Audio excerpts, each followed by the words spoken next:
Hello my friends, it's Danny, and today we are outside of the kitchen and we're going to chat about how to simplify healthy eating. There is so much information out in the world about how we should be eating that it does become very easy to feel confused or overwhelmed or discouraged about what we should and what we should not be eating.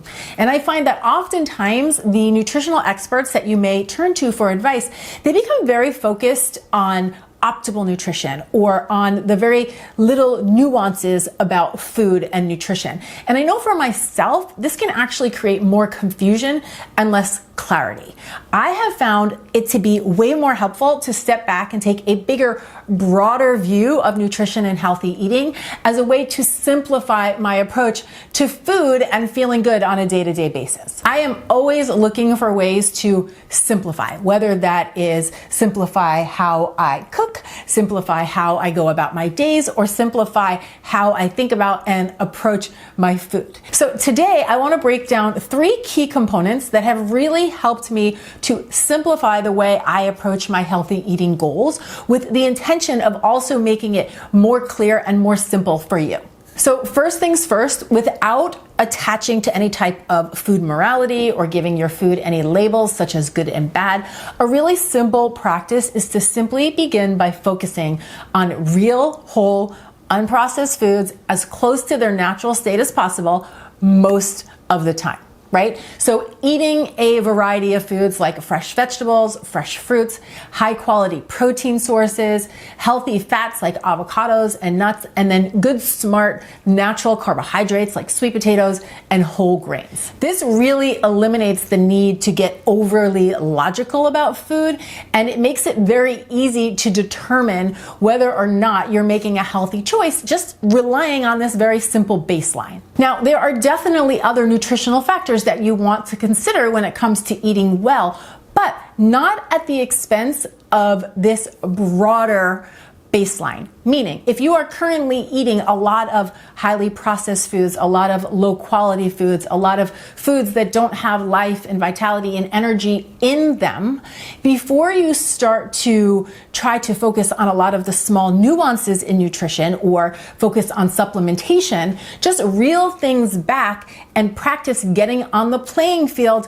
of focusing on these types of foods. And the fun part is that this is really a game of addition. Instead of thinking about the foods you need to eliminate, I want you focusing on all of the types of foods that you can either add in or level up. So how can you add in more real, whole, fresh foods or level up your current options? An example of this might be recreating your favorite fast food meal at home, or if that's one step too many, figuring out how to add some fresh whole foods to whatever that favorite food item is. So let me give you an example. Let's say you just love a fast food burger. You can either plan to make that burger at home, which is a fairly simple cooking endeavor, or you can plan to pack some fresh veggies on the side or order a side salad instead of French fries the next time you're going out to get that burger. Now, these might seem like very simple, very basic tips, but it's these little tiny shifts done consistently over a period of time that can really shift your eating habits. So that's a loose example, but you get the general idea here. Taking the time to prioritize real, whole, unprocessed foods as close to their natural state as possible most of the time as the base of your diet before you start playing with like the details of nuanced nutrition. Just let it be easy. Now, with that being said, the second thing that we have to consider and that we really can't overlook is that calories do matter. If you want to maintain a healthy, balanced body weight, you have to find a way to create an energetic balance with the energy that you take in versus the energy you put out. I mean, even if we step away from food for a minute and just look at life, right? This balance exists anywhere you look. If you want to have a healthy relationship, you have to put into that relationship what you're taking out of that relationship. If you want to have a healthy bank account, you have to balance what goes in and what comes out. Anytime there's too much give or too much get, you're gonna fall out of balance. So whether you're somebody who likes to pay attention to caloric intake or does not like to pay attention to caloric intake, we have to acknowledge the fact that creating a caloric balance of energy expenditure and intake does matter. And here's the interesting thing about the science of calories is that it doesn't really matter the type of foods that you are eating so long as you maintain that balance. Meaning you could eat donuts all day long, and if you maintain the balance of this energy exchange, you can still maintain a healthy body weight. This is why it's important not to get like high and mighty about your food choices and not to get super attached to labeling foods as good and bad. You know, you do not have to eat 100% clean all of the time to have a healthy diet. Sometimes you're going to want to eat a food that is less nutritious simply because it's delicious, or because you grew up eating it, or because you're in a social situation and it makes you feel more connected to the people around you, right? There's so many different reasons that we want to eat all of the foods, and recognizing that you can include these foods in a healthy diet so long as you do it in a balanced way can be a very powerful realization. So you don't have to have the perfect diet to have a healthy diet. I would go so far as to argue that for most of us, we have to find a way to balance those nutritious fuel foods with those fun foods if we want to find a path to making healthy eating feel enjoyable and sustainable. Now, with that being said, while you can maintain a healthy caloric balance eating donuts all day, it is very difficult to do.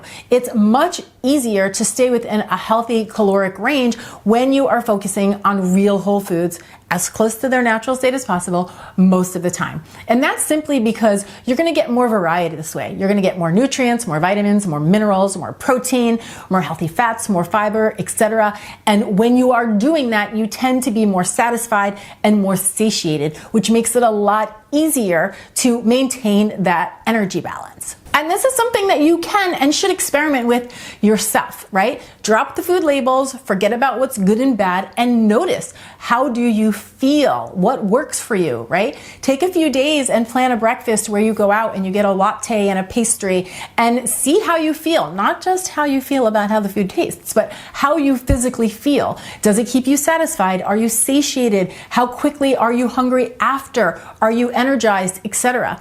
And then do the same thing maybe with some scrambled eggs and sauteed vegetables and whole grain toast, and ask yourself the same questions. It's a really fun practice and a really great exploration because it takes you out of your mind about what you should and shouldn't do, and it drops you into your body where you can really start to notice, hey, does this work for me? So just to step back for a minute, the way we are simplifying healthy eating is step one, we are focusing on getting onto the playing field of eating real, whole, unprocessed foods as close to their natural state as possible most of the time as the base of our diet. And then number two, we are considering how we can create a healthy balance of caloric intake, right? How can we create a healthy energy exchange with food, what we take in versus what we take out. Now, a lot of people would put caloric balance first, but I just find that it is so much easier to maintain that balance when I focus on real whole foods, and that is why I like to teach it with the food quality first. The third component that I think is helpful to take a look at after you're on the playing field of focusing on real whole foods and you're practicing how to do that in a way that creates a healthy caloric balance for yourself is to consider the balance of macronutrients, meaning the balance of carbohydrates, proteins, and fats that you have on your plate with each meal or throughout the day. Now, you may often hear people arguing over which macronutrient breakdown is best, right? Vegans and vegetarians tend to have a little bit of a higher carbohydrate diet with more moderate protein and fats. If you're someone who takes a keto or a low carb approach to food, you may have a higher fat balance with moderate protein and extremely low carbohydrates. People who are very fitness oriented tend to focus on higher protein followed by moderate carbs and lower fat intakes, right? The question here isn't which one is superior. The question is really what works best for you, because what you will notice about all of those approaches is that at their baseline, they're still all focusing on real whole foods most of the time.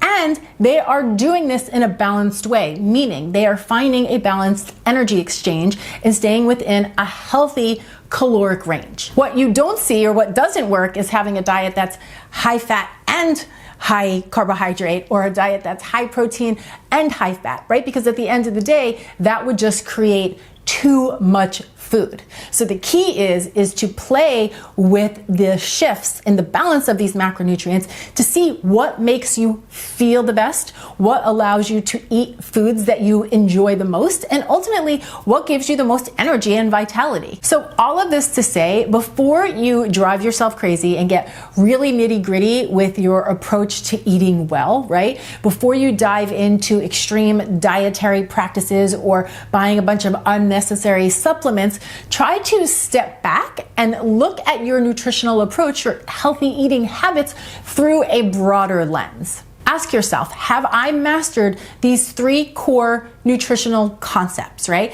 Am I focusing on real whole foods? Have I found a way to stay within a healthy caloric range in a way that is livable and doable for me? And have I noticed that any specific macronutrient balance helps me really thrive and feel my best? So yes, is there a lot more that one could talk about when it comes to nutrition? Absolutely. It's just that I have found in my own journey with eating well that most of it is completely insignificant if you haven't nailed these 3 broader basics. And keep in mind that applying these healthy eating basics to your life often has absolutely nothing to do with the food, right? In order to build healthy eating habits, we have to build a healthy lifestyle. And that means the ability to do things like having boundaries, forgiving ourselves, having a healthy mindset, having the ability to allow and process emotions. Food and our relationship to it, it's layered, which means we have to cultivate a kind and compassionate and curious relationship with ourselves if we want to create a healthy relationship with food. Now, for those of you who are working on your relationship with food and body and or weight, I do have a separate YouTube channel. It's called Danny Spees. We have a handful of videos there right now, and we will be adding more beginning in May. So if that's something you want to take a deeper dive into, make sure you check that channel out and subscribe so you don't miss any new videos. And in the meantime, I would love to hear your thoughts on healthy eating. What has helped you? What has not helped you? What are your thoughts on what I've shared in this video here? I would love if you would come down to the comments so we could start a conversation, because I find that there's no better way to learn than to do it with like-minded people who are open to sharing their stories. So I will meet you down in the comments below, and I will see you in the next video. Cheers!